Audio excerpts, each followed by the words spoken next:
Hey, everybody. Welcome back to another episode of God Built This Podcast. I'm your host, Maxine, and we're on episode 107. And I have a special guest in the building, or virtually at least.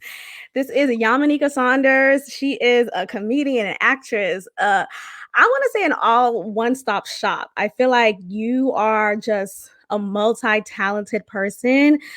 And overall with you, I feel this connection, oh my gosh, I get her, like just a homegirl, like a regular person. Yeah. You were on the Meredith Vieira Show, a former talk show that I wish continued. I don't know why that's exactly. So you have your special from 2017, and is there a new one coming out anytime soon, or I don't know with the pandemic? Well, I don't know. I mean, there's a lot. There's my Comedy Central half hour. There's a digital Comedy Central 15. There's a Netflix half hour. There's an album. There's a lot to keep you guys busy. But with the pandemic, the special that I wanted to have come out last year has gotten stalled. So we'll see when the world opens back up. But also that material is so pre the world collapsing, so it might not even be functional. But hopefully in 2021, or at least at the beginning of 2022, God willing, there will be a new special. Absolutely. Thank you. I brought you on because one, I love your podcast, Rantin' and Raven, and also your IG lives, your Instagram lives. You talk a lot about narcissism, dating a narcissistic person, and just the signs for one, the experience of it all. And I just recently realized that I have been in the situations like that. I mean, I'm not a doctor. I can't diagnose him, but the signs are like blatantly in my face. So I just want to just really understand more of what it is and maybe more of your experience of it to really understand it. Yeah, I'm excited about talking about it because I was not aware. To protect, people, I'm not going to say which person it was. I've encountered several narcissists, but when you discover what narcissism is, when you discover what narcissistic personality disorder is, it's a game changer. Because, everybody has narcissistic tendencies. And again, I'm not a doctor either, but I've done so much research because I think the first thing that gets people to understand what narcissistic personality disorder is, which is a cluster B personality disorder. It comes in the realm of people who are sociopaths, psychopaths. There's sort of really charged, aggressive personality disorders that the person may not even know that they have. You can even have a psychopathic narcissist, which is like, that's a double down for you if you are unfortunately in that person's presence.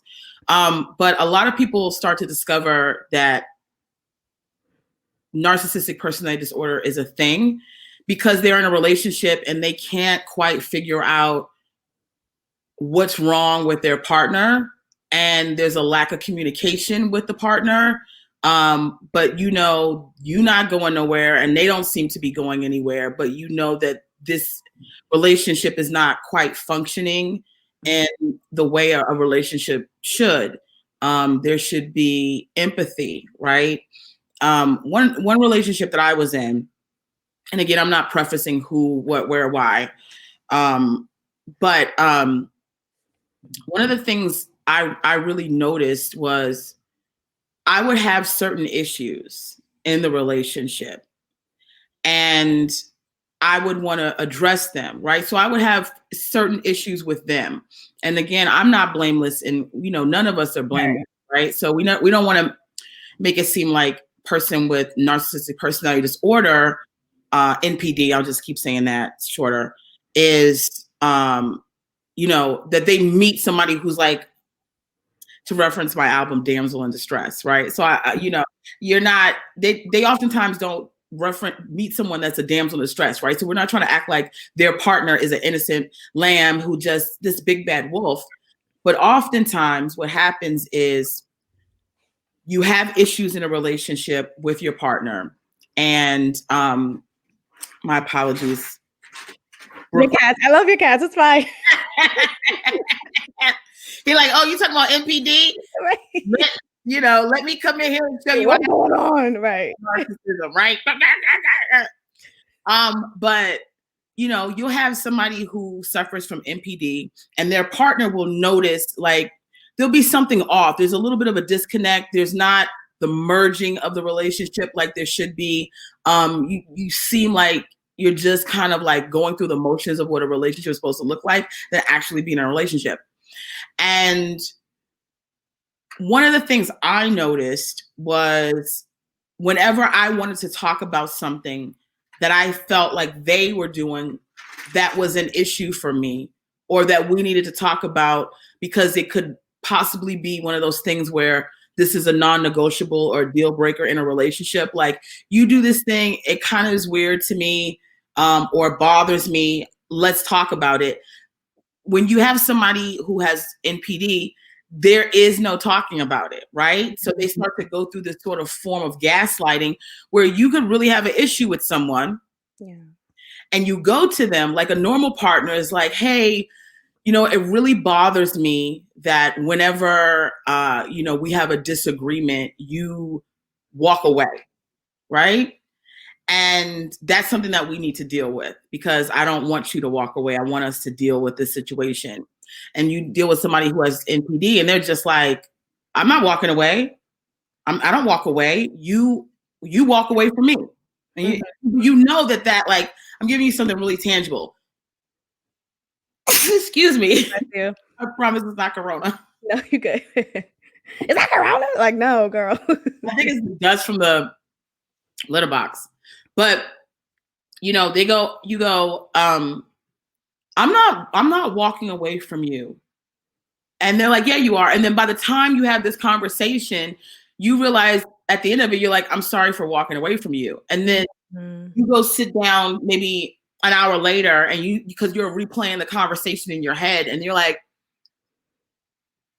why am I apologizing for something that I came to them about? Not to say that I don't have my own issues and problems and there's things that you may feel about me, but the responsibility is let's deal with the issue and whoever came with the issue and then whatever you got with me, obviously we can address that, but let's take one thing at a time. And you just notice that they don't want to do that. They don't want to take responsibility for anything. So, and it's part of the way that they devalue you.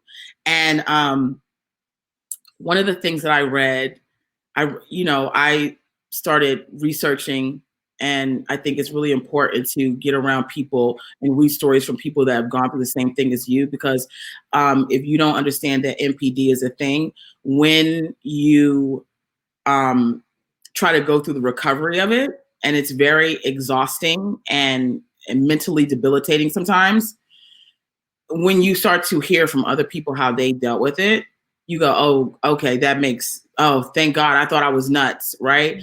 Like, I don't understand how I could break up with somebody and then still want them, right? Yeah. And feel like there's this pull of, I remember being in a situation where I was like, I can't wait for this person to get the beep away from me, Yeah.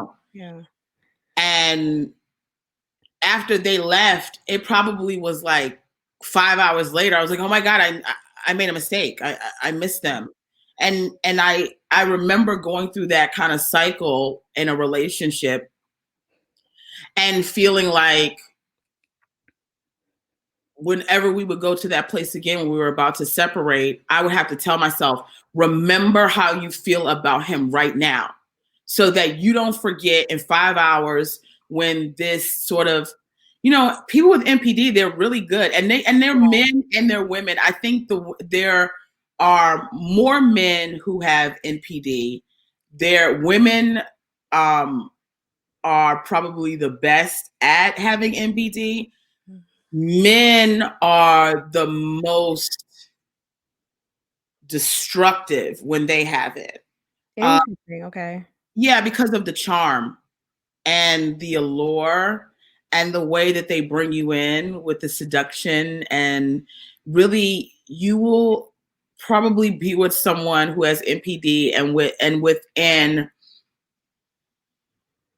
the first hour on a date with them, you're just like, your jaw is dropped, and you're like, I can't wait to get home so I can call this person, and they're right in front of you, but you just can't wait to get to the next step of like, I can't just wait to be on the phone with this person. I can't wait to see them again. And the relationship moves really quick.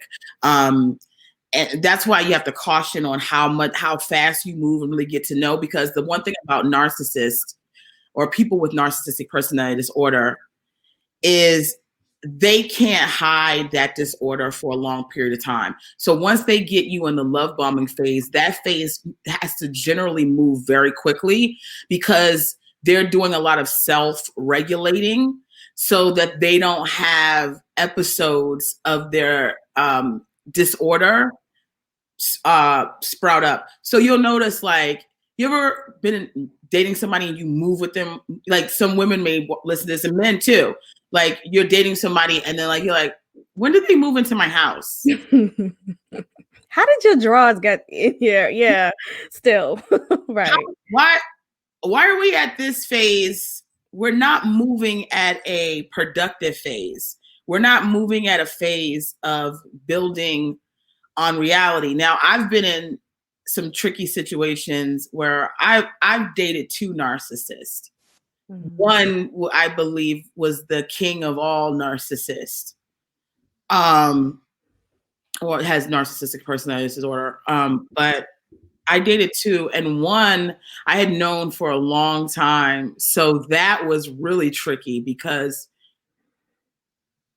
the pacing in which we moved made sense, because it was like, oh, I've known him for, almost 15 years. And now, did you spot the narcissism when y'all got intimate and like into the romantic phase? Like, how did you not see that during the friendship? Because I don't feel like that's as clear.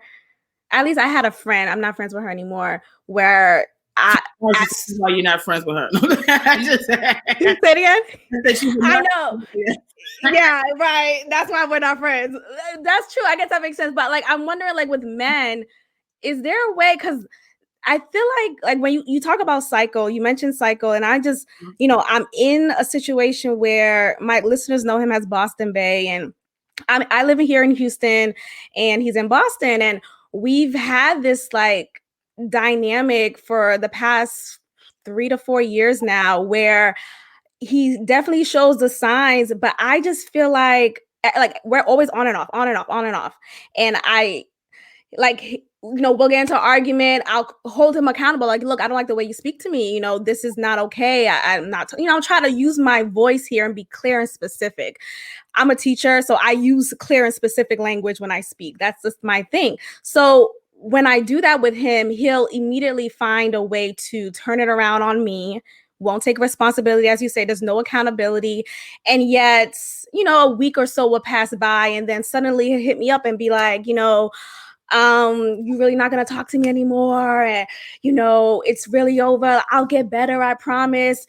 And it's like, part of me feels like, okay, is he aware of maybe not his narcissism? I don't think he's a Black man. I don't think a lot of Black men may be familiar with that term, because I literally just got accustomed to it 2 years ago.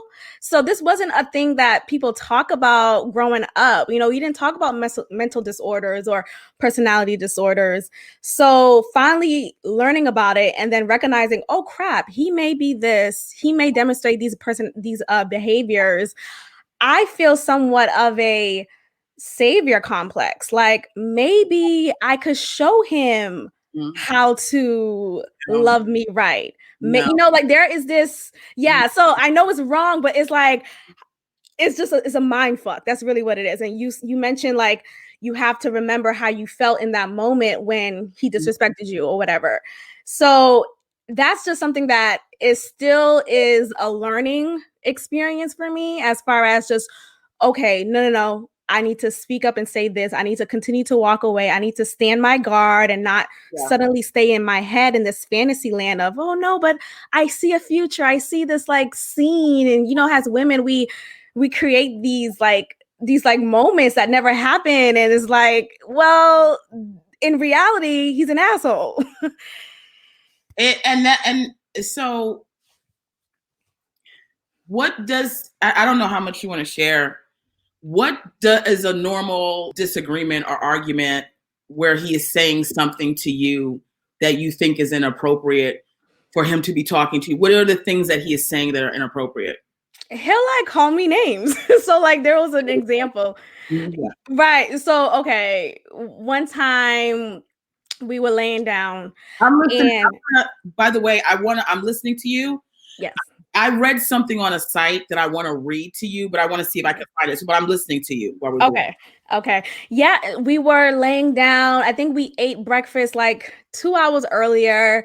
And we were laying down and I just happened to ask him, we was at a hotel at this point, and I happened to ask him, hey, do you have any snacks? Do you have any snacks? And he just flipped. He was just so angry because, or like his tone was angry because, well, we just ate Maxine. Why are you suddenly asking for snacks? Just suddenly just like flip.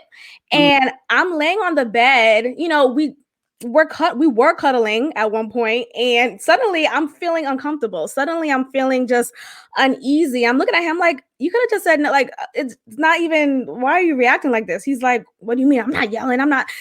And he has this way of, you don't know, but he comes from this like rough background. He grew up just kind of, he experienced trauma, to say the least. And I think he has a way of communicating that is just very normal to him in the way that he grew up, in the way that he was raised. His father may have spoken to him that way, maybe his uncle. So I find fault in just like, okay, well, that's just how he grew up, or he didn't mean it like that. But then he'll call me, weirdo. He'll say loser, or like just random sudden names in the moment to kind of rile me up.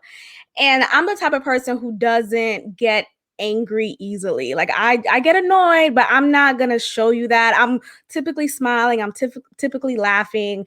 And with him, I think he's trying to poke me. And I remember one time we were driving, and I was driving. He was in the passenger seat, and he was annoyed with the routes that I was taking, or the way that I was driving the car. I wasn't fast enough. I should have taken that light.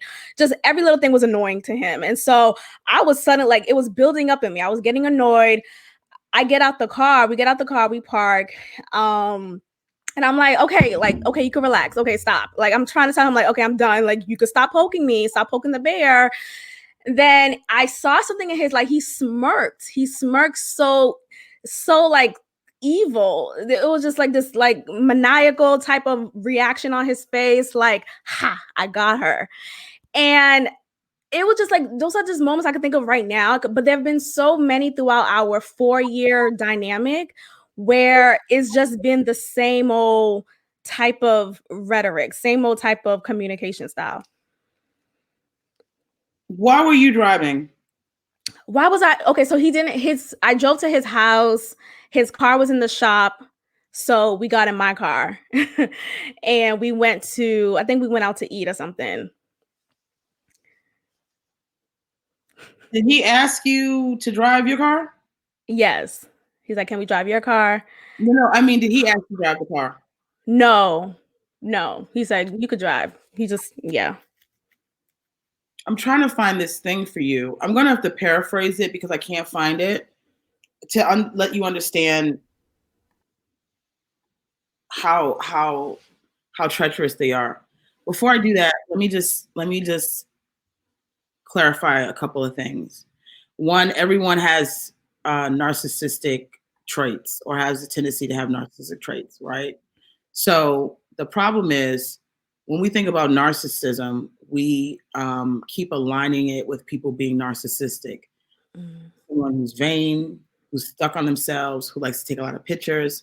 And so we almost make the idea of narcissism something that's very light. Oh, she's just narcissistic. Oh, he's just narcissistic. Oh, he's stuck on himself, right? That is a whole separate category from a person who suffers from a cluster B personality subculture inside of a cluster B personality, which is narcissistic personality disorder.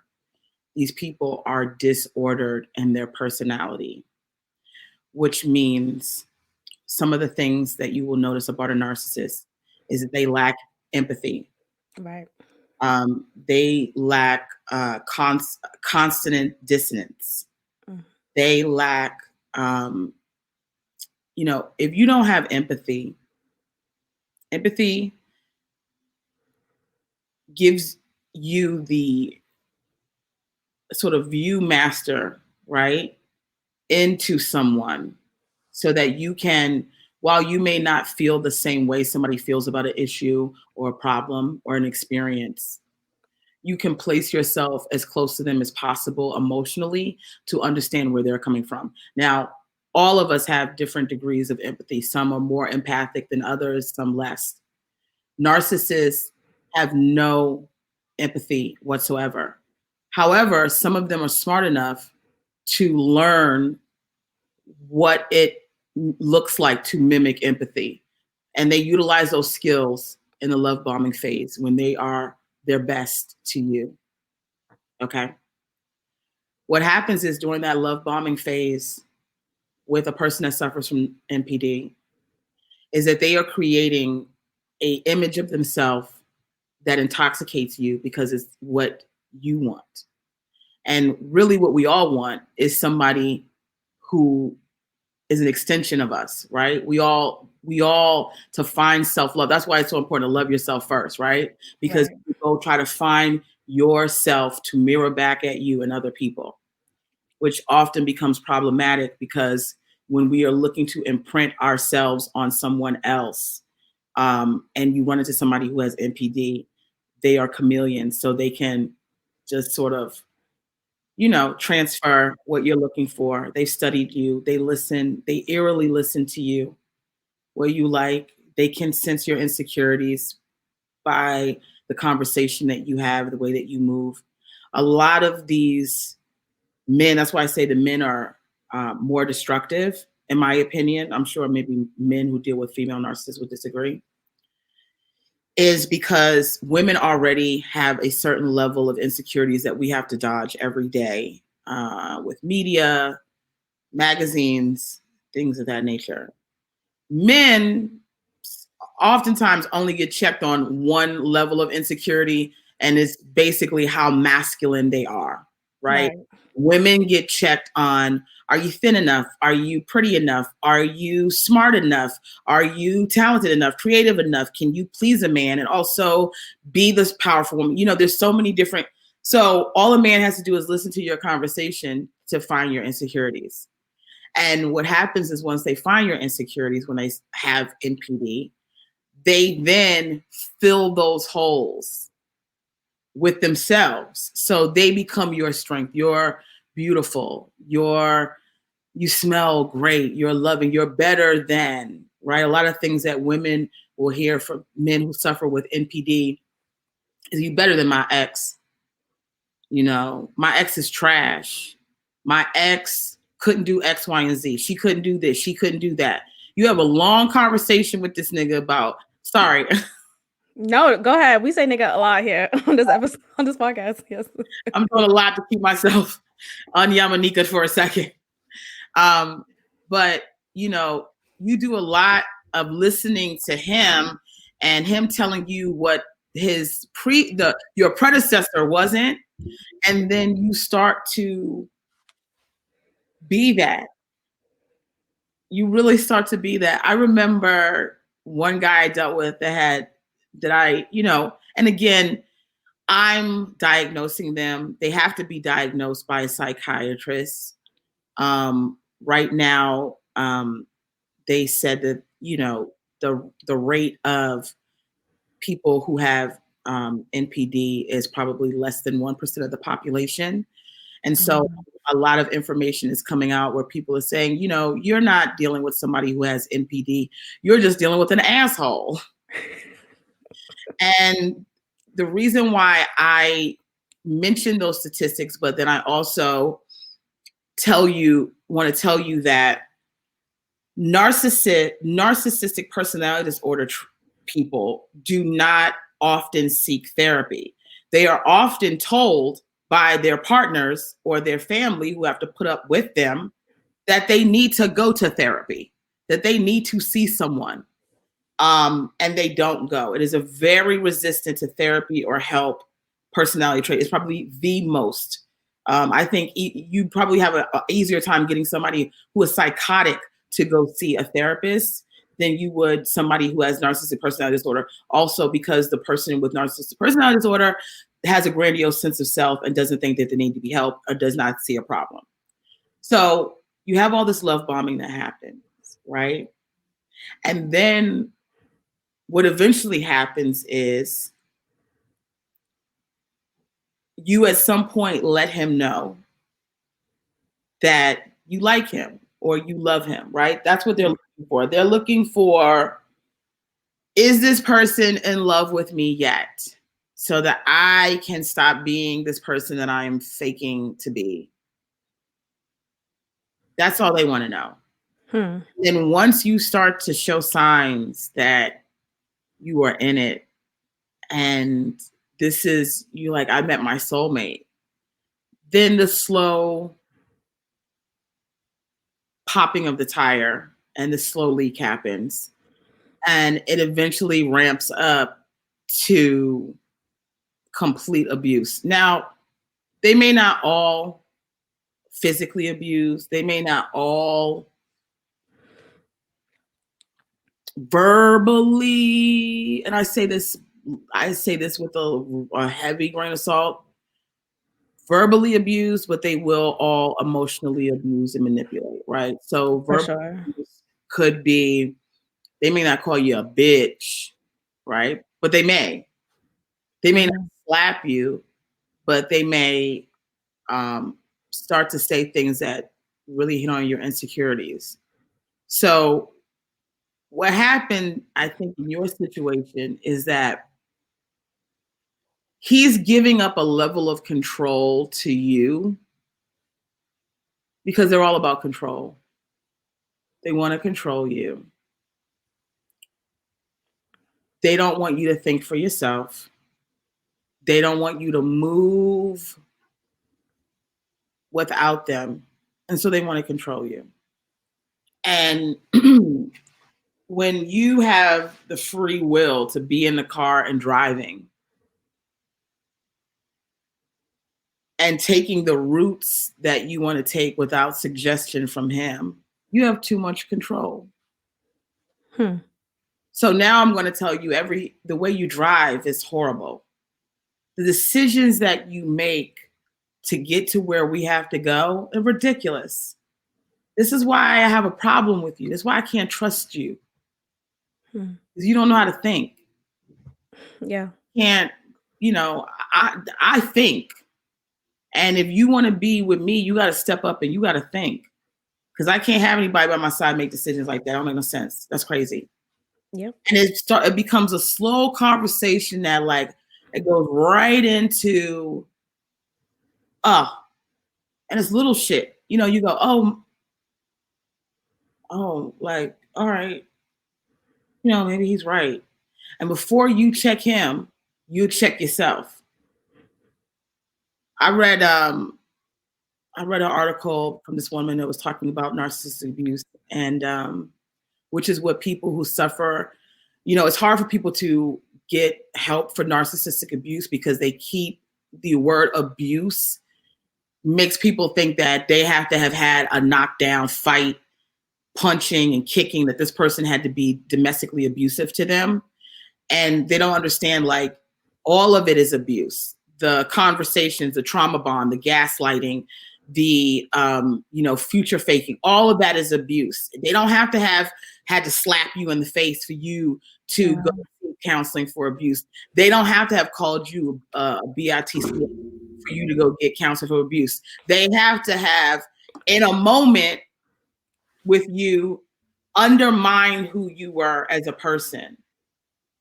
Yeah. And that's what they do best. They undermine the fabric of who you are because they want to destroy you. And you never know when that's going to happen. And you never know why.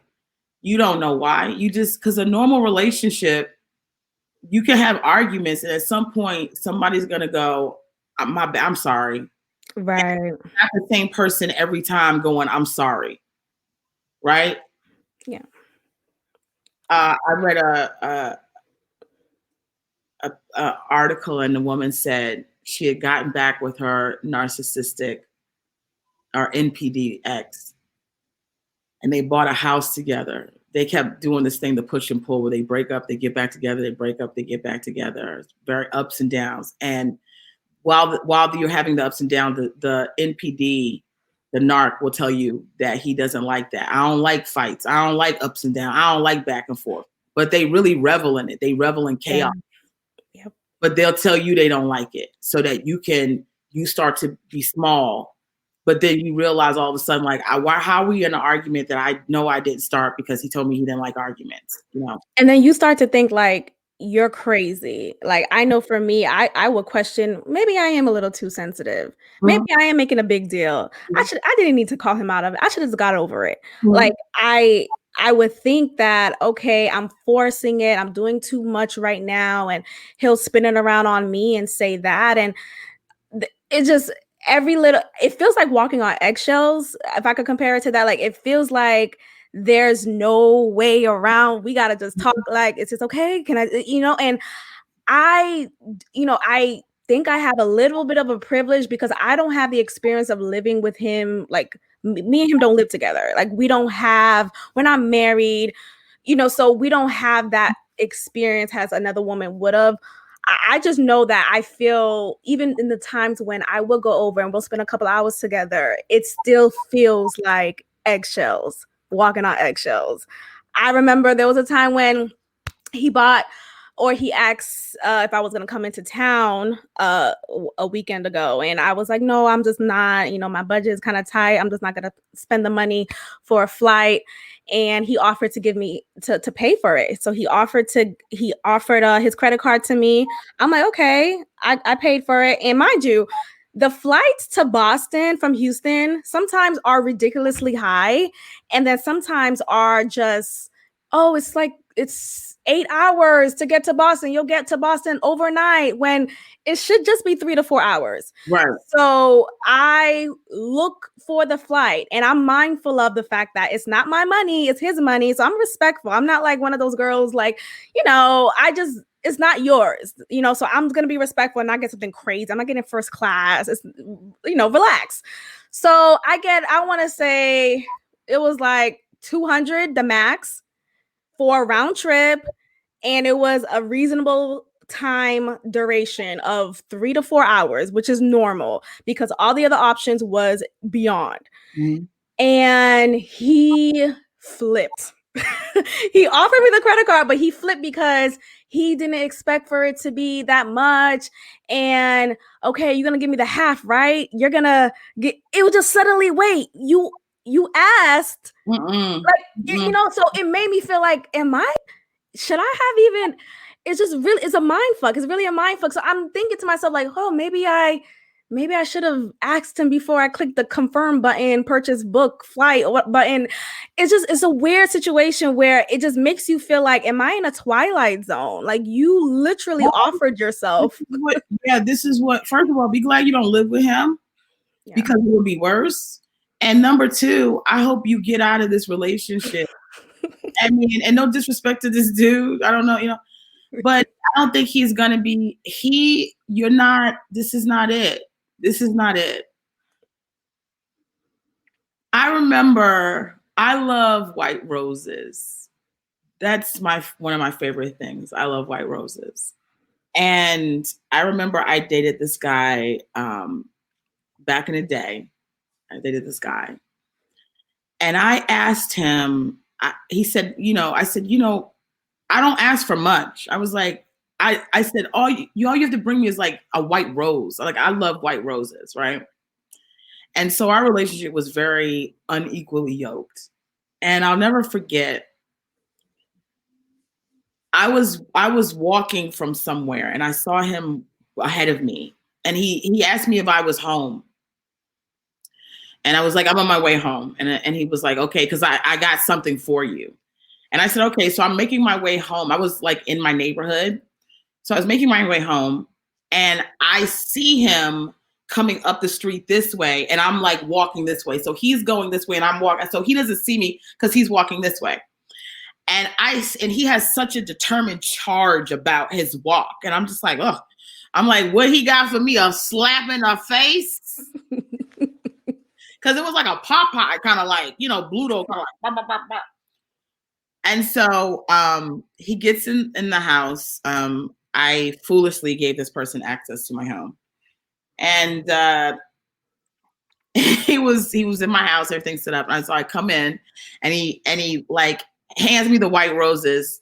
He got me a bouquet of white roses, but it was almost like like I was like, like damn, like what I'm saying, like damn nigga. Yeah, like like would you put gasoline in the thing? Like I can't even smell them.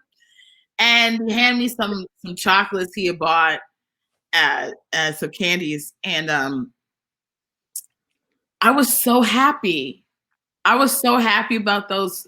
Like I forgot that he threw them at me, basically, and I forgot that it didn't come with a kiss, and that it didn't come with a like, I know you told me you like white roses, and I wanted to take my time because I didn't want you to think I was doing it because you asked. Like there was no preamble. Like, huh. Yeah. And like you bothered him. Yeah. It was like, like, are you good? And then so I had asked him something very simple. I remember I was doing something. I feel like I was either putting my hair up for the night or brushing my hair or something, or maybe putting lip gloss on or something. And I think I asked him something very simple, like, babe, do you mind taking the trash out? Like something simple like that. And the way he blew up, and the way it was like, see, that's why nobody fucking does anything for you. That's why you don't deserve love. You don't deserve love. You're a fucking bitch. Mm-hmm. It got to be so crazy that I was like, I was like, what did I say? Yeah. And I blamed myself for it. And so I said, that's why the thing is, what they do is so destructive, because they will have you thinking something is wrong with you. And I to finish what I was saying, I read this thing with this girl, and she was saying she had bought a home with her narc, and it was the push-pull, and they were back together. And they had an argument at the top of the stairs, not even 2 days after they had moved into this home. And she was at the top of the basement stairs because she was putting something in the basement. And he pushed her down the basement stairs. Wow. And she remembers, like, she was in shock. And he came running down the stairs. And she said, as he came running down the stairs, she thought to herself, oh, he's going to tell me it was an accident. Oh, he realizes what he did. Mm-hmm. Oh my God, he's going to say he's sorry. He didn't mean it. It was a mistake. And she said he ran down to the bottom of the stairs and looked her in the face and said, why did you throw yourself down the stairs? You're so dramatic. And she said to herself, she said to him, I didn't throw myself down the stairs. You pushed me. You pushed me down the stairs. And he goes, no, I didn't. And she goes, yes, you did. And then she said she tried to rationalize that with him so much that he did, that there was a point where she goes, did I push myself down the stairs? Wow. And that's what they do. They make you crazy. Wow, I'm speechless after that. I really thought he was going to just say, I'm so sorry, I overreacted. The thing is, okay, so I also come from the perspective of a Christian, and I know you're a Christian as well. Yeah. That's what they do too. That's a very good point. Go back and look at his exes, and how many of them were sweet, quiet, or Christian, or all of those. Or like, when I look back at an ex of mine, I look back at their exes and I go, this girl does not have the makeup of the girl you described to me. I don't even feel it coming from her spirit. Mm-hmm. So, I had one ex who was a narc tried to convince me that one of his exes, he caught her running a train. Some dudes running a train on her. And I looked at this girl, and I'm not saying you can't, like, dang, church girls is out here. Trust me, I was out here, soul training. Not that I have a partner. Thankfully, I've never done a train. I've never been with more than one man at a time. But I Soul Train. I remember seeing the girl and going, this girl, this is the girl that I was right.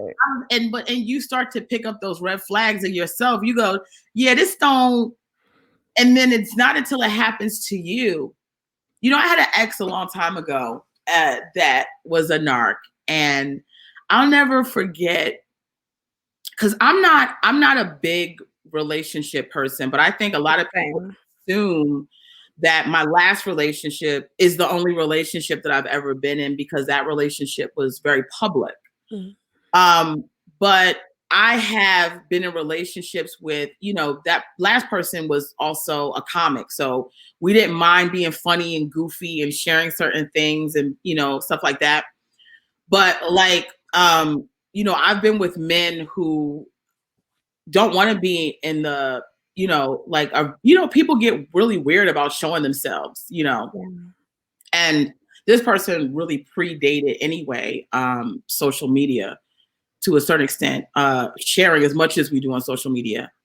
And I'll never forget, I was very resistant to get into this relationship, and I was very focused on me, and I was doing good. I was looking good. I was doing good. My skin was great. I felt healthy, mentally healthy, emotionally healthy. My comedy was great. And I let a friendship turn into a relationship begrudgingly. Like, I was like, I don't know, because I'm doing, I'm busy. And I'll never forget, we had sex, but we'd already had sex. It wasn't that this was like but this was like, we probably had sex like a handful of times. And I remember one time when we had sex, it was such an intense moment, and I couldn't understand it, right? It just felt like I was lifted up, like there was all this energy. Mm-hmm. And I had not said I loved you to this person, because it was not, this was also my friend, like, for a long time. So, we already kind of said love you, like, in that capacity, but not as a lover, not as a partner. And I remember, like, saying, like, I love you in the throes of passion, right? Like, but grabbing it, like, I didn't want him to hear it, because I remember not even really letting it escape my mouth. And he heard that, and he said, I love you too. And I remember saying, like going, oh my God, I can't believe he heard me. Yeah. Right. Yeah. And I was like, how did you hear me? And he goes, because you're mine. Oh. Right. Like, it's that intensity. Yeah. And yeah. It was just so intense from there. And like the lovemaking became really passionate in that moment. And it was so intense. And I remember when it was over, I was just like, I felt like elated, but something was missing.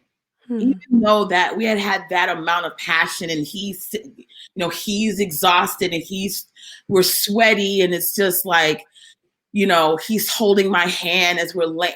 And it wasn't until I read, and that's what I was saying, if you suffer from NPD abuse, you need to go read these things, because it wasn't until I read something about how they also use sex as a form of manipulation.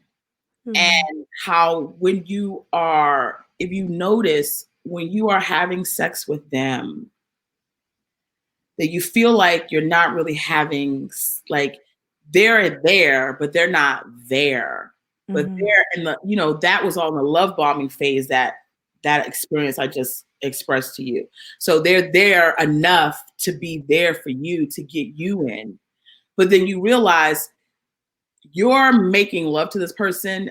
They're just trying to fuck away their trauma, right? Yeah, yeah. I feel like over time, my body stopped responding to him because it was like, this feels the way he wanted to control how we had sex, the way it was always on his terms, the way it was never a matter of, like, there were times when I have sex with him when I didn't want to have sex. There was never a time where it was like I wanted to have sex, and how he always had to be ready to have sex. It was a very much a push, and you realize it's like, oh, there's this trauma happening, and whenever he needs to escape from his trauma, he's going to ejaculate that energy into you. Yeah. And so over time, as I looked at myself in that relationship, I look back at pictures of it and I go, oh, I look bad. I look horrible. People noticed a glow, but it was a glow of like this love, right? But then that started to dim, and then I started to eat uncontrollably. I started to get depressed. I started to feel bad about myself. I was very isolated. I was isolated with that person a lot. It was, because he really set up this idea that it was him and I against the world. So I was home more than ever. I was catering to his needs more than ever. I was a shell of the independent woman that I am, because I had been in this trauma bond with somebody who did not deserve me. So, and, I know it's a lot of conversation about women right now, but men can also go through this trauma bond. There's a lot of people that don't understand that they're with people who have narcissistic personality disorder. A lot of Black men suffer from it. That's not a judgment. That's just a reality. And the reason why, and a lot of Black people in general suffer from narcissistic personality disorder, because what happens to somebody who has NPD is there's a point in time in their maturation as a child where one of their caregivers did something that adversely affect their personality, right? So when you are dependent upon someone as a child and you can't get away from them, the only escape is to they have this split personality where they take the innocent child of themselves that needs love and compassion and care and help, and they tuck that individual away to put on a tough exterior so that they can, deal with the harsh realities of what they're dealing with. And then oftentimes that, because they can't lash out, because they are young, they're children, they're still dependent upon somebody for external resources, they also have to hide that monster that's being created. And what happens is they unleash that monster on their partners, because you, in essence, when they look for partners, you notice like somebody with NPD, they never tell you how beautiful their partner is. They may like to when they know they need to, but they'll never tell you how beautiful that person is. They'll never tell you like, what I love about them is that they're the smartest, they're the best. What they will tell you is, they treat me this way. I love that. I feel like that they do this for me, and you go, all right, what about them? Yeah. I love that you said that, because, oh my gosh, I would feel like, there's this, oh, I'm honored. I feel honored in a way that I make you feel good, because he would say all the time, you make me feel so good. You make me feel good. You make me feel good. You're so sweet. You make me feel good. And I also consider the fact that he will always talk about his childhood and how he's a result of the 80s, early 90s crack epidemic. He has a parent who, my favorite line, that crack baby epidemic. I know. That's a new thing. That's the thing that they say. crack, crack, crack. It's like, well, was your mom on crack? Because his dad was, right. and he wasn't a good father. He was abandoned, and his father was in and out, beat up his mom. So he experienced a lot of abuse, and he would talk a lot about just all of the shit that he went through. And I'm such a feeler. Like I'm present. Like I'm here with you when you're talking. I could speak to a stranger and I see you. Like I feel what you're saying. I want you to feel. I want to come off as genuine because I want you to feel comfortable. And that's just how I am. And I know that he obviously benefits from that. But my thing is like, I would try to rationalize with myself, like, what if I can somehow encourage this from him towards me? What if my nice, loving, empathetic self could rub off into him towards me? And I mentioned earlier the whole, me like being a Christian. I also, I pray and I talk. Just recently, I've been like talking to God about it. Like, okay, I as much as I pray to God about other things, I never really invited him into my love life because I'm like, okay, I got it, I'm good, like I'll figure it out. Well, but we invite him in there because a lot of times we having premarital sex, and the Lord ain't trying to come up in there. That's why. right.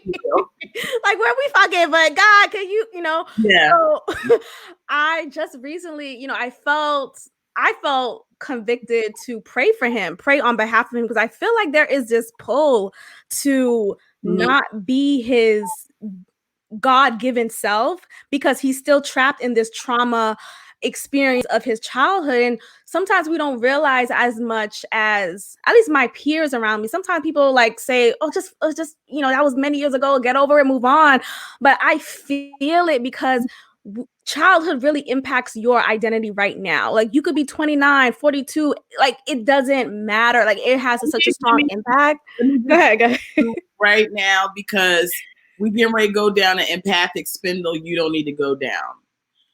I was molested as a child, and my parents separated when I was a kid and very young, and I wound up being raised by my grandparents. And my mother was very involved, but I was raised by my grandparents. I've had to deal with issues of isolation, abandonment, all kinds of things. And my mother and I have an excellent relationship. So this is not me throwing my mother under the bus. I'm just saying I experienced things in my childhood that I don't get to put on the world, right?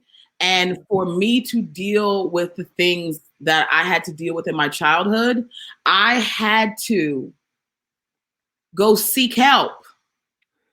And one of the things that helped me, because when I'm ready is when it happens, is that I realize my relationship with my mother, we have such a great relationship.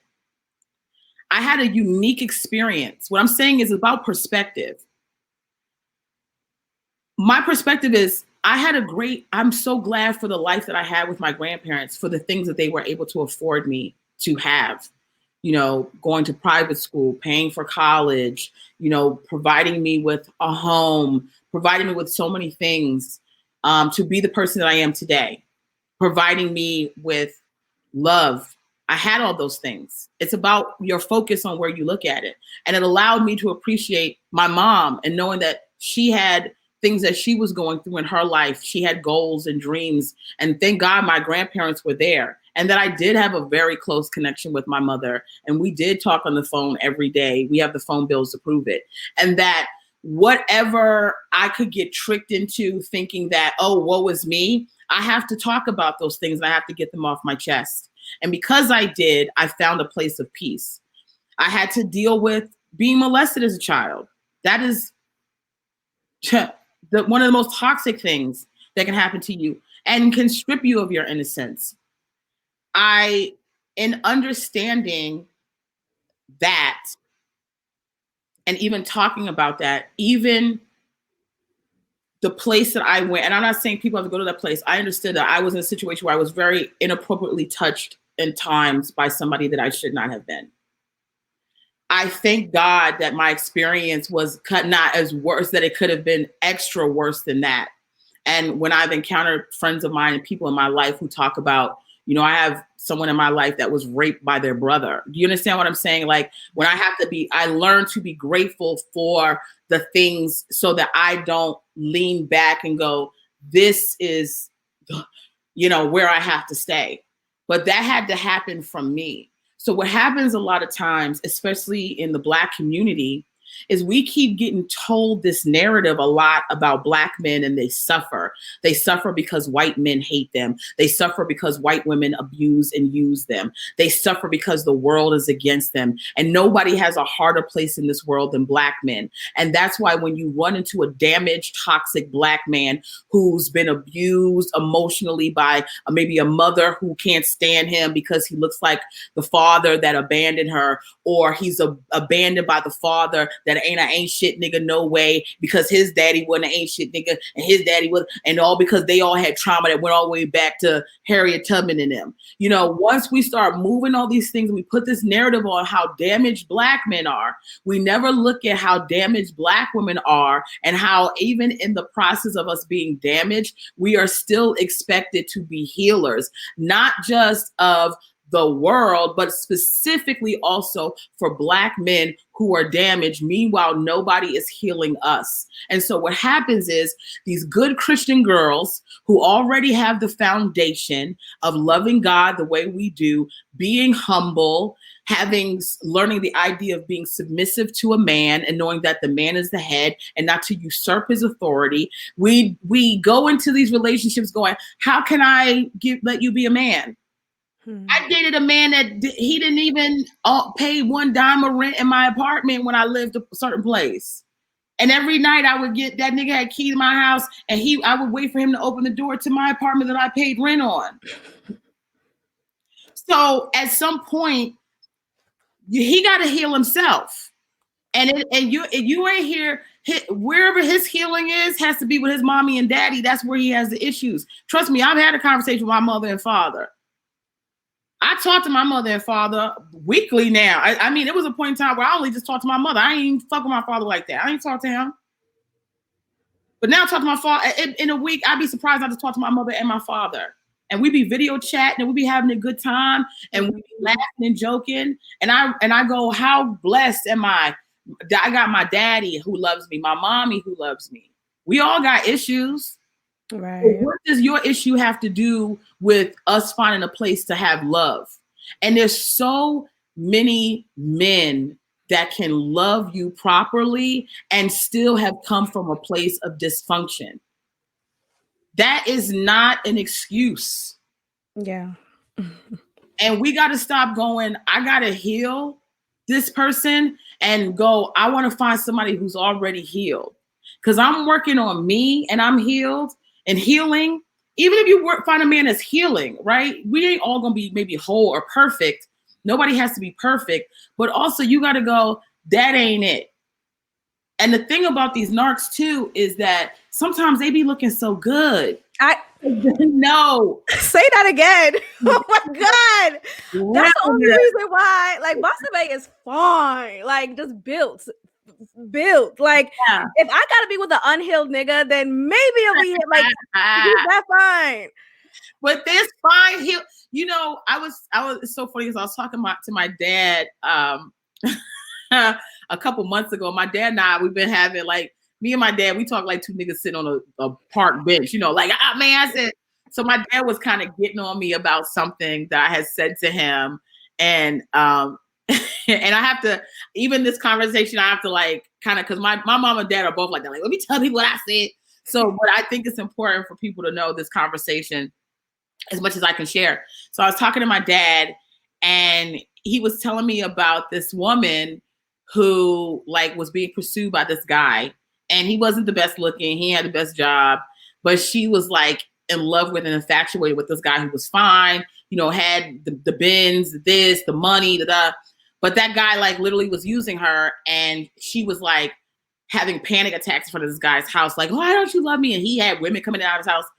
And my dad was like, yeah, so she should have been with this dude. And I was like, so you're just saying she should have settled with the ugly nigga because that's what it, like, and that's what, and my dad was like, no. See, what happens is a lot of times we hear that, I hear that a lot too, is like, oh, the guy that's going to be good to me is going to be the ugly nigga that I don't want and don't get me going and don't.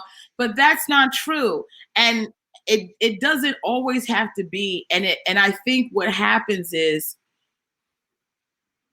once we as women stop looking like the women that are here to be the Florence Nightingales for the men that need to be healed, men who are healing and are healed will stop seeing us as the nurses in waiting. A lot of guys take a look at a woman and they go, oh, she has all the qualities that I want, but she doesn't have the vision that I need because I can see she's still trying to heal niggas and I'm healed.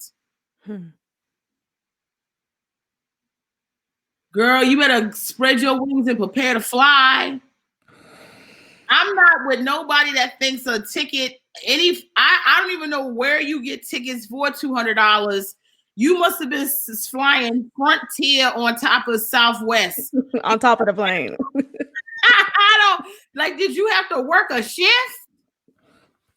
I mean, what I'm saying is, I'm not here to make fun of this. What I'm saying is, yeah, you lucky that she found a ticket that was only $200-something. Yeah. Right. And it was still wrong. It was still an issue. Like, I still did something wrong. I'm still not doing it. I'm still not enough. And, it's hard. I think the rational side of me, the logistics side, like, I hear everything. I receive it. Duh. Like, this makes sense. Obviously. It's the heart side that is like, he just needs someone to love. He doesn't want to be loved. He just wants to have contact with him. You have to go. One of the things to heal is no contact. Now, let me tell you something. And I don't know how far out this will go. I don't know where this will land. But I will tell you this, and I'm being very open with you right now. One of my biggest problems with any of my exes is when we separate, I'm looking.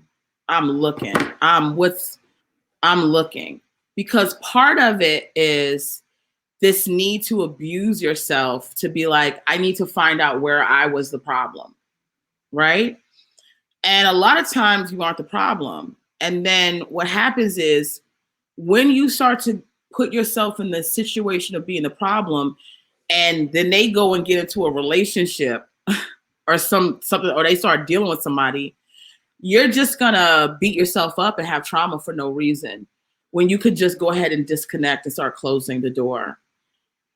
No contact, not wanting to help, not being a Florence Nightingale, a nurse in waiting, is something that you have to unlearn. You have to learn not to do those things. And it takes time. The pandemic is really hard right now. I just went through a breakup and during this time, and it's been very difficult. But I think on the other side of it, this is the strongest I think I've ever been emotionally, because while I'm not saying I'm perfect in everything I'm doing to heal my heart, the steps that I've taken that I know that I need to take to disconnect and find my way back to who I am, all center around not having any contact with anybody from my past. So this is not even directed to my ex, my most recent ex. This is, we don't open the door. Mm-hmm. And I say that with humility, praying to God that I don't have a moment. I was really blessed that two of my exes that I dealt with during this pandemic, I was able to talk to them both surprisingly on the same day. Both of them just randomly, both of them on the same day. I had a 2.5-hour conversation with each of them. Wow. And it was so, and I thank God, because I was like, oh my God, did I just talk to two of my exes in the same day randomly and for like 2.5 hours? And it was like the most fun, like, nigga, you crazy.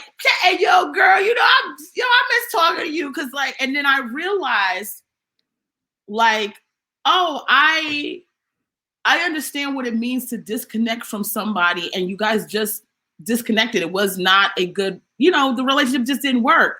But you found your way back to being amicable with one another and having I would have never thought in a million years I could have a conversation. It was all catching up and I was thinking about you, what's going on, and not know one of them's fully married and has, a kid.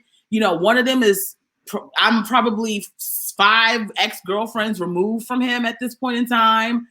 And it wasn't on no here I come back trying to see if I can get back in and see if you still there.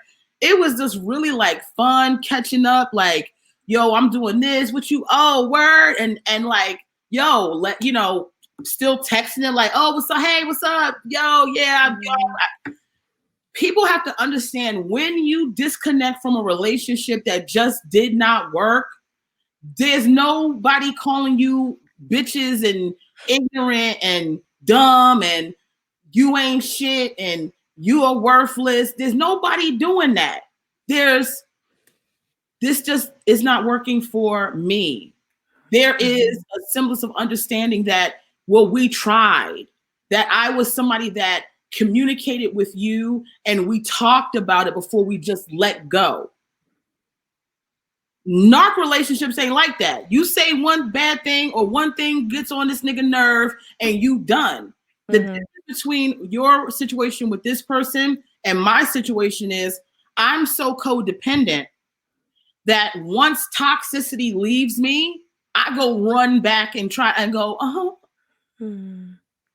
because I've had to learn not to be codependent like that because of the issues that I've had with feeling like I need to be a martyr for everybody's emotions. Some girls are like, I'm good. And those girls are the ones that see the narcs come back a lot. Those are the girls that see oh, you good without, because it's a control thing too. It's you can do without me. Well, where you at, girl? Oh, you not going to talk to me? The response should be, first of all, I shouldn't even be responding to this, but just so we can just open up the little vessels in your brain a little bit and they can get oxygen. What was the last exchange that we had? And go run that back in your mind and you ask yourself if you think I need to be talking to you right now or ever. No man to be calling you no bitch. No man to be calling you an idiot. No man to be calling you stupid. I'm not saying we don't say those things out of anger sometimes, but there's a difference between somebody going. I'll never forget. I had a ex of mine. He was doing some bum nigga shit, and I called the nigga a bum nigga. I said, "Oh, you doing this bum nigga shit, right?" And he said, he in anger, he goes, we were having an exchange and he said some out of pocket shit to me. And then he said, well, you called me a bum nigga. I never forget that he said that. And so guess what I never did? Called him a bum nigga. I never called him a bum nigga. Because that's how much I cared about him. That when he told me I said something that really bothered him, I never did that. I never did it again. And if I felt myself even slip, that come into my head. It can't, because when somebody cares about you, they don't want to hurt you. They ain't never going to say nothing to hurt you. And if they do, they're going to be quick. I'm not saying people don't argue. You don't have your time where you nigga, go sit over there or go sleep on the couch. Sure, we have those times. But there's a difference between somebody going, I'm trying. I'm sorry.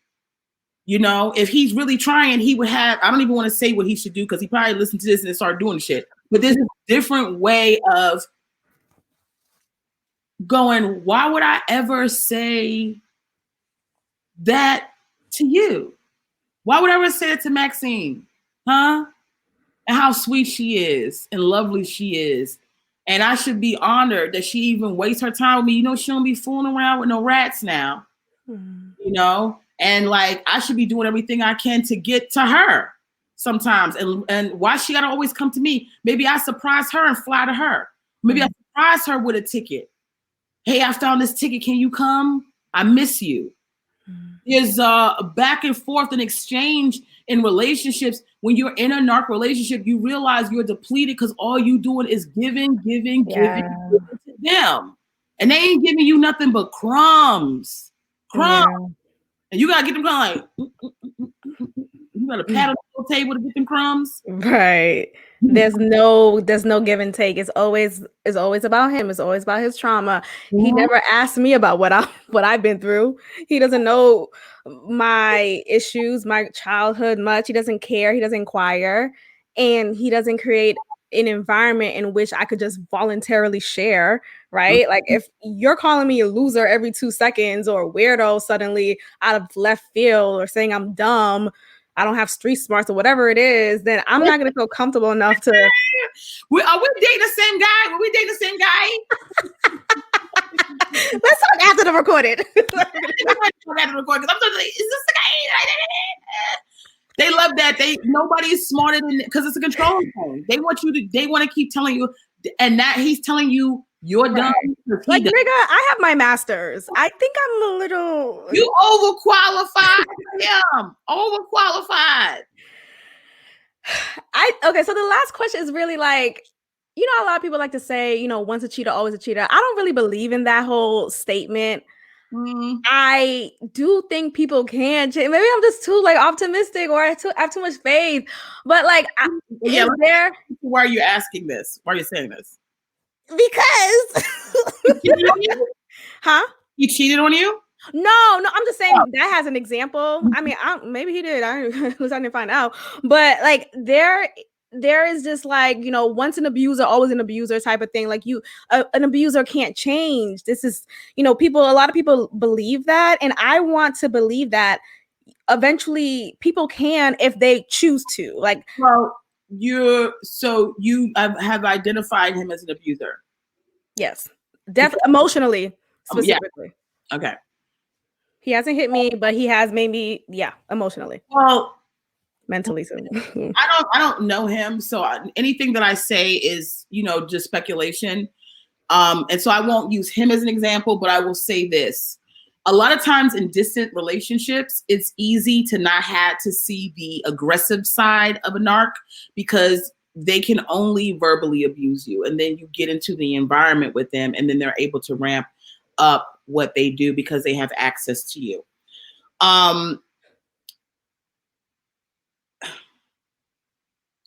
There's a thing of being emotionally and mentally immature. Sometimes that is the situation with men. They are emotionally and mentally immature. And sometimes they can grow out of that. I say the bandwidth to allow a man to mature is probably when we get to 30, there should be actually really 29, 30, 20, you know, but really 30, we got to go, you know, what steps are you taking? Because most certainly you can't have this imprint on you at 35. And if you look at a man who has his self together, because we start to really, our personality is sort of set at 25, 26 is where we sort of have stopped having these personality changes, and we've sort of identified who we are, our likes, dislikes. We've had enough time in adulthood to really understand. And then anything else that becomes, any changes that we have after a certain point are really aesthetic changes. Like, you know, when I was 25, I like to go to a club, but now, you know, I'm where, you know, the age that I am, and I like to go to a lounge, or, you know, like you start to mature in that way, right?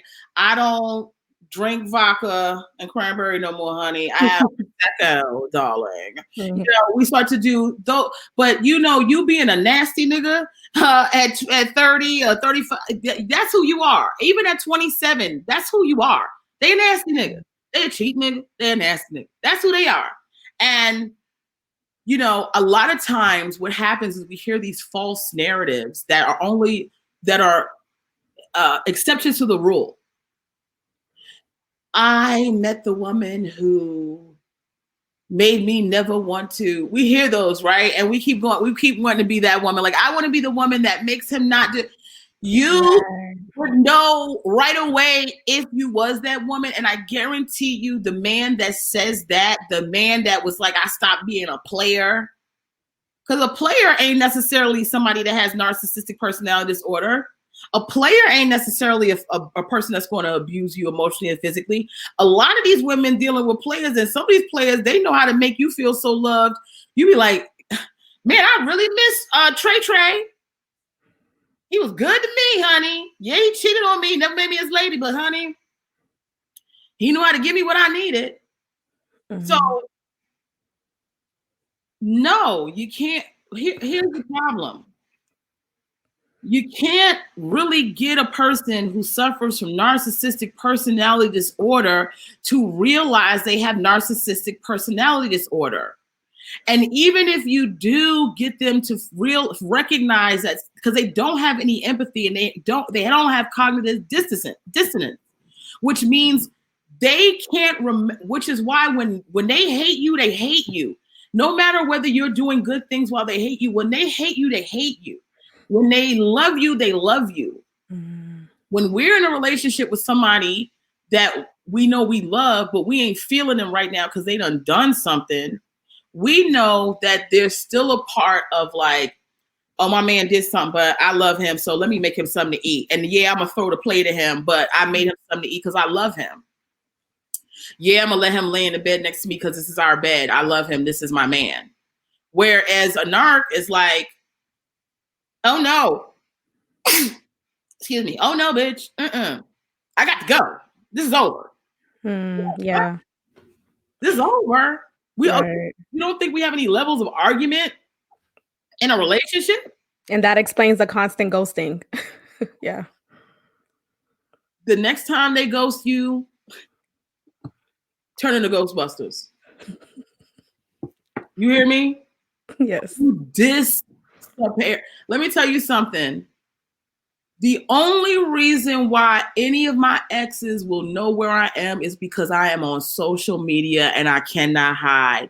But when I tell you it's where in the world is Carmen Sandiego for all of them, even the two that I told you, I'm cool with, like, we can chat, but there's no, you never going to have access to me like that. If I can help it, that's why you have to be strong, because eventually this guy is going to come back to you. Yeah. And sometimes they don't come back. That's the other thing. Sometimes there's a thing, sometimes narcs don't come back. But they never don't think that they own you. And so you don't want to be there when he comes back from his ghosting trip. Because trust me, when he's ghosted, he's been somewhere, because narcs don't know how to be alone. That's why they're constantly in relationships. They can't spend an hour by themselves because they need somebody to get their personality from. They need somebody to fuel them, give them energy, because they are such toxic individuals. So when we talk about the trauma that they experienced and that they had a traumatic experience, most of them have had, not all cases, but most of them have had either a traumatic experience or an experience where they got an overconsumption of something that they should not have had in their childhood. And then there is no responsibility or empathy given, because you've either been given too much with very little work effort required, or you've been given nothing and you had to work and fight. So I don't want people to hear those narratives and then also go, well, they're hurt, because that's what happens also in the narcissist. Well, they're hurt. They need love. I should be here. No, you can't love them. You cannot help them. You cannot. They would have to see it themselves. And even if they saw it themselves, they would then have to go into therapy, and they would have to have extensive therapy it's almost like getting a pacemaker. They have to learn what empathy is, and they still would never be able to feel it because they've learned it. There's some people that can play music because music is in them. And you can always tell somebody that has music in them because you feel it. You feel it in them. There's a rock in them. There's a move. But those who have to learn how to play music, it is always stale. Even if it sounds beautiful, there's something missing because they've learned. They don't feel it. They're learning. That's why we used to make fun of white people when they learn how to dance. And they be trying to dance like us. They don't. You can always tell a white person who has every now and then you look up on a white person that got the rhythm. But you can tell when they go on 1 and 2 and 3 and 4 and 5 and 6 and 7 and 8 versus, black people are just like, because we feel that shit. We got it. That's the same thing with a narc. They got to learn empathy, and 99.9% of them don't want to learn it. 99.9% of them don't think they have a problem. And guess what? They think you're perfect when they get with you. And then at some point they realize you're not the cure. Like I've heard on a lot of different videos that I watch, you're not the cure. And then they just tolerate you until they can find somebody that can appease them. And then also you don't know where you're sitting in the dynamic of the women that he's dealing with. I didn't know where the dynamic I was sitting. So I was like secondary source for some of these guys. You know, like some that I wasn't, you know, I dated 2 narcs that I think one for sure I know is a narc. The other one I'm speculating. But I've you know, fooled around with guys who I definitely think had, which is why thankfully I was like, this something don't feel right. Mm-hmm. But I know I wasn't, some of those guys, I wasn't their primary source, right? They may have had a chick I didn't know about, a girl they didn't know about, some woman that they liked that I didn't know about. And then I'm just filling in a hole for when they on vacation or sabbatical. You don't want to be a sabbatical bitch. You don't want to be a vacation hole. I'm not an Airbnb for your penis. Right. It's a serious conversation, but I'm laughing. I know. No, but you have to laugh, right? So you don't cry. But at the same time, and I do that a lot. We got to start being real. I say a lot of times women and men also, people who have been in these abusive relationships mentally, emotionally, or physically, or all three, there's a level of embarrassment that you have. Like, I don't want people to know this person that I am in love with calls me these things. I don't want this person people to know that this person that I've given my all to, it's not. So it becomes very problematic. Yeah. And, you know, fortunately, and like I said, I haven't labeled who I'm talking about in terms of these relationships. And I know a lot of people may point to my last relationship. I'm not pointing to any relationship at all. But what I will say, out of all the relationships, if you really look at them, even if you wind up in a relationship with a person who has narcissistic personality disorder, which is virtually at this point in time incurable, because it's dependent upon the person who suffers from the disorder seeking help. Even if you are a product of that type of relationship, find a way to look at, because we do a lot of looking at them, and obviously they have faults and problems, but let's subtract them for a second and let's start looking at ourselves and going, what is it about me that made me accessible to this person? And it's not always what you think, because I think a lot of times when people are in relationships like this or abusive relationships of any regard, they go, well, they're looking for weak people. They're looking for people that don't have anything, poor, meager. No, a lot of times they're looking for really high level, smart, and I'll speak on the behalf of women, smart women, intelligent, got their degrees, can take care of themselves, have a glow about them, have a regard about them, and high standing, really like kind of like tough, strong women who are resilient. But then at the same time, they may also be overlooked a lot by men because, you know, men aren't looking for us. They looking for the, you know, bust it, you know, that kind of thing, right? They don't see, and sometimes men don't see until they get older, the beauty of a woman who can present all these things and be smart and take care of her business and not have to do the busted challenge. Although P.S. I'm getting ready to do it, but you know it, and see the beauty in that versus like a lot of times men can look at women, and we don't talk about the jealousy that men have for women sometimes, especially these narcs, and they can look at a woman and go, I got to destroy that. And understand that every time they destroy a woman, they feel better about themselves for a brief moment, because they feel like narcs speak like this. Look at me. Look how I affected you. Look how I move the conversation around me. Look how you look up to me. Even this begging you're doing to come back to me. Look how you're begging for me. Of course you miss me. I'm dope.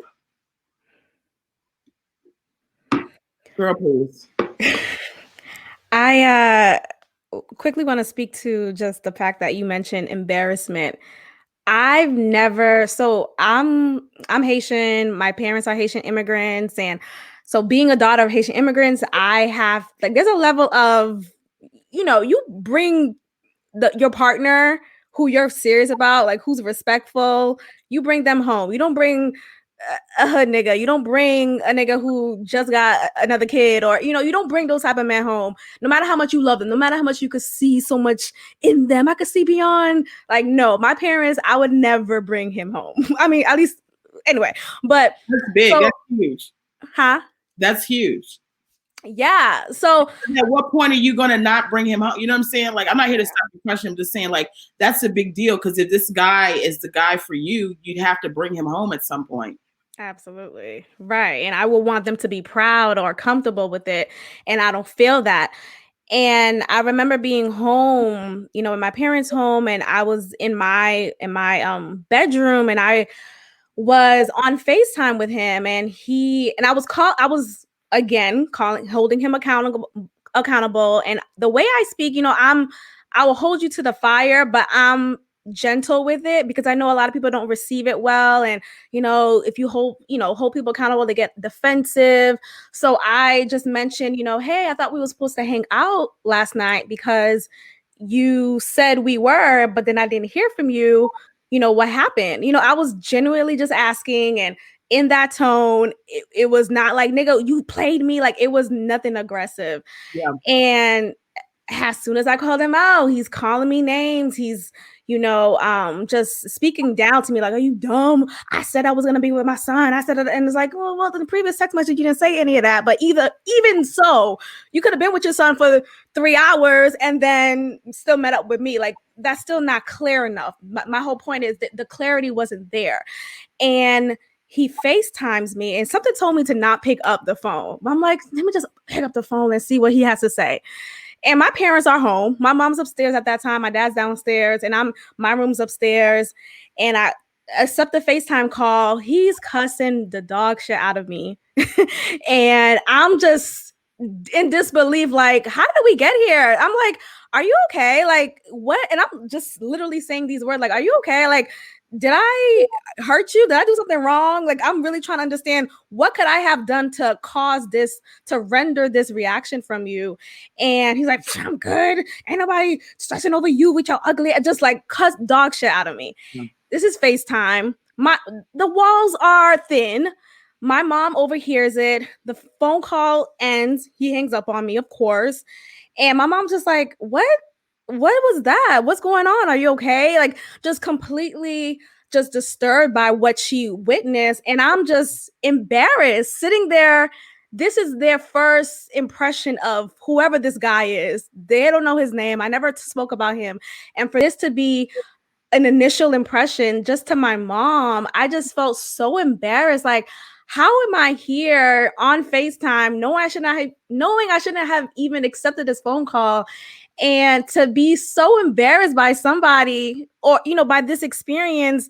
My mom's here. Like, I take honor in pleasing them, and for them to have witnessed this, I just felt so embarrassed and the shame. And again, I have to remember those moments and realize, okay, I don't want to continue to live those moments with this man anymore, or period. I don't deserve to live this moment anymore.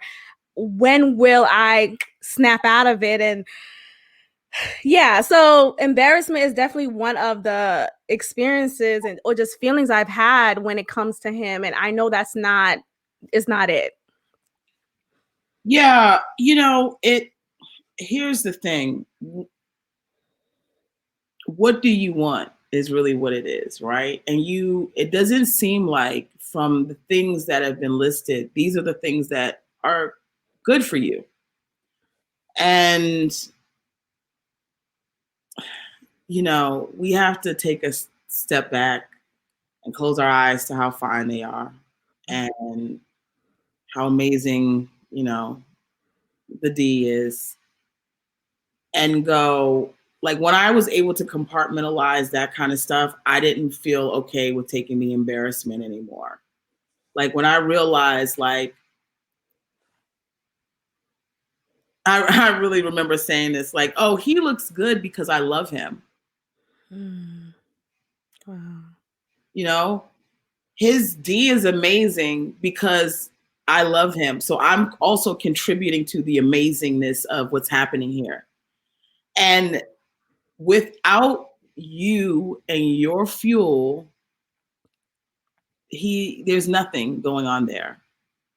So if you have to say, I knew I shouldn't have picked up the phone, that's not the person for you. You should be able to always pick up the phone, even if you're in an argument with somebody, and not expect them to understand that you're in a place where you are and that they shouldn't be talking crazy to you.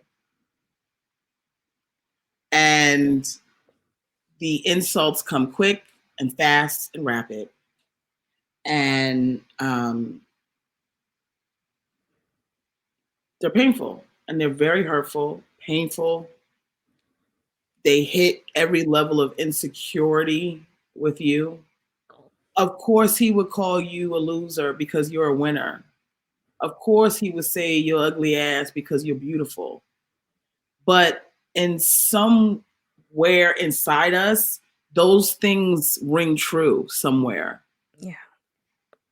So that's why he said it, because he doesn't even believe it, but he believes somewhere inside you believe it. And then that makes you say to yourself, how can I leave somebody who can look past all of these problems that I have and still love me? And he's not loving you. Well, slap me then, Yamaneika. Slap me, guys. I'm too busy slapping myself. We be having a slap match. It's a lot of people suffer from this. And it's, narcissistic personality disorder is very, very new. People are just now talking about it. There's a lot of misinformation about it. There's a lot of forums and people trying to also capitalize off of being speakers about so there's a lot of murky area. But the one thing we can't, you might want to look at, the clinical diagnostic book on like disorders and mental disorders is you can't overlook the thing that you experienced. You know what you experience. You know what's happening when you're living it. You know what you see. So we can't forget that those things are. So while you can't classify somebody a narcissist, like that's irresponsible to classify them as someone who suffers from NPD without a psychiatrist diagnosing them of that, you still know enough to make an assessment for yourself. So I'll never say, I'll never go and go, oh, my ex so-and-so had narcissistic personality disorder, because that's irresponsible. But what I will say to myself is that they had it. Mm-hmm. I will tell myself that they had it, because I know for a fact.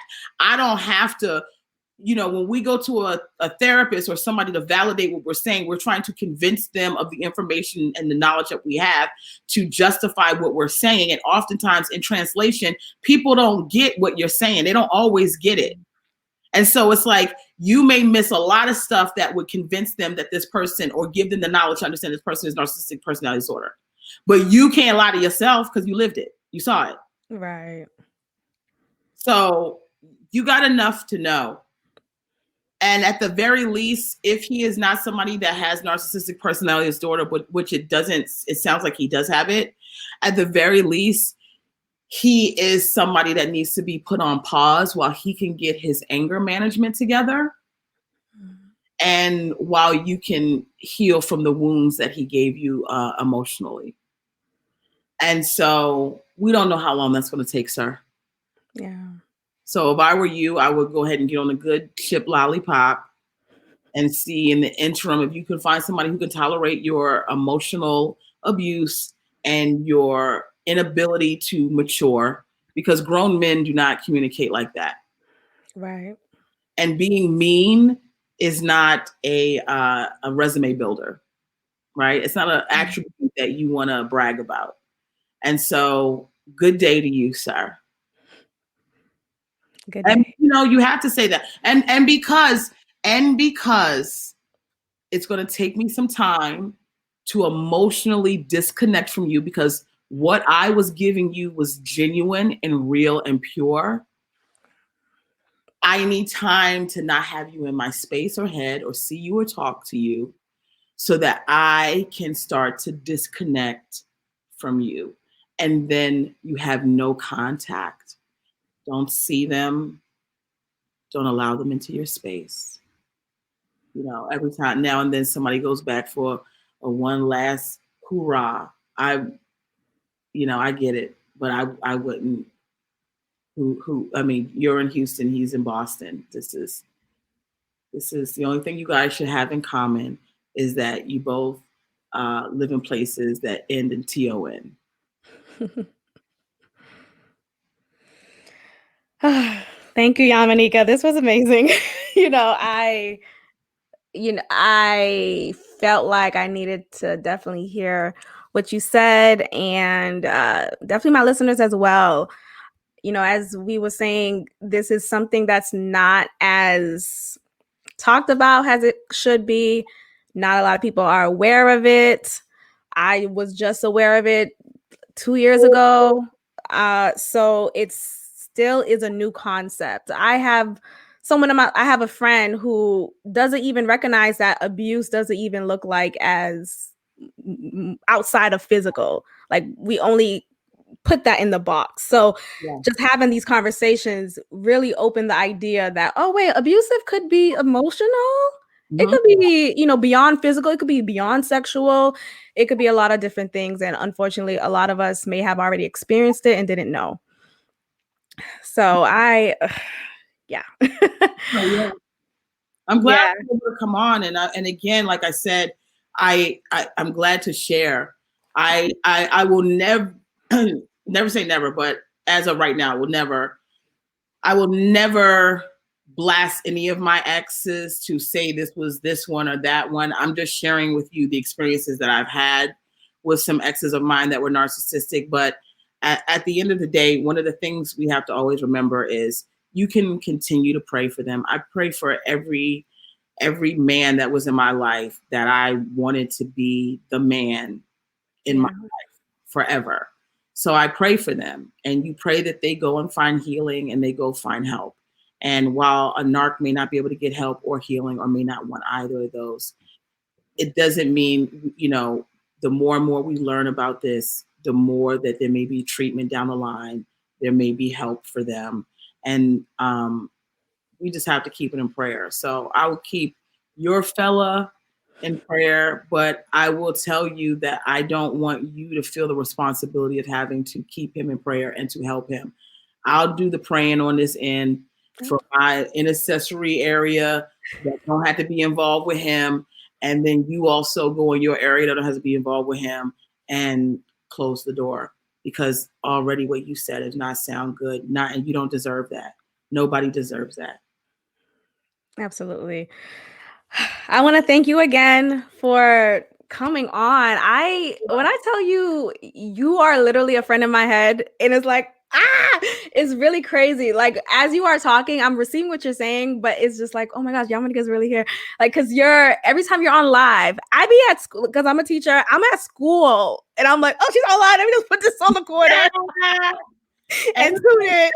To me, everybody said, but you know who ain't impressed with me? My cats. I know, they're just like, look, miss, do not want to be cuddled up until one of them sees, oh, you want to give me attention? I love your cats. I really appreciate you, and just the essence of who you are. You come off as a good person. I don't know you personally, obviously, but I could just feel your energy, and I'm just so grateful that you just made some time to come on my podcast. And thank you for asking me. And I'll say this, because I often, when I get complimented, I also don't know what to do, because I am,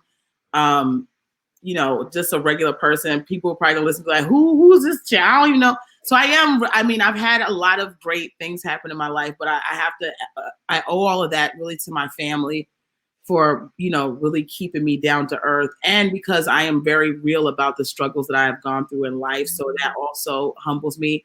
But I must say, I'm also always so happy and excited when I meet fans like you and people from my fan base to be like, wow, I'm so glad. Like, so many of you guys are like beautiful, smart, intelligent, with it women. And I'm so honored to have people like you who respect what I do and appreciate me, because I've seen some people and they're the crowd that they attract, and I'm like, yikes.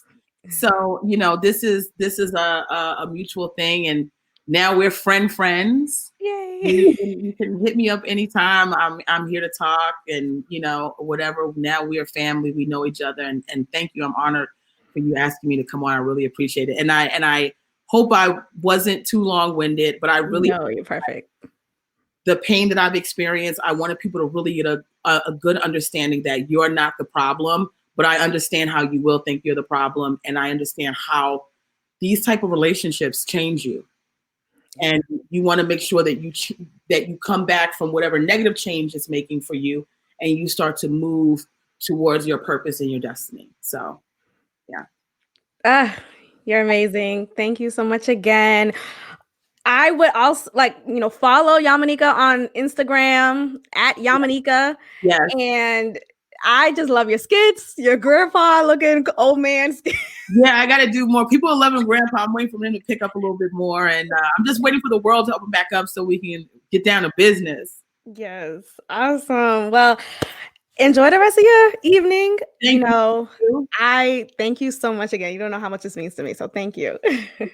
I'll talk to you soon. See you. Bye. Thank you for tuning in to another episode of God Built This Podcast with your host, Maxine. Be sure to leave a review, give me 5 stars, and of course, subscribe. Also, follow God Built This Podcast on Instagram at God Built This Pod. God bless.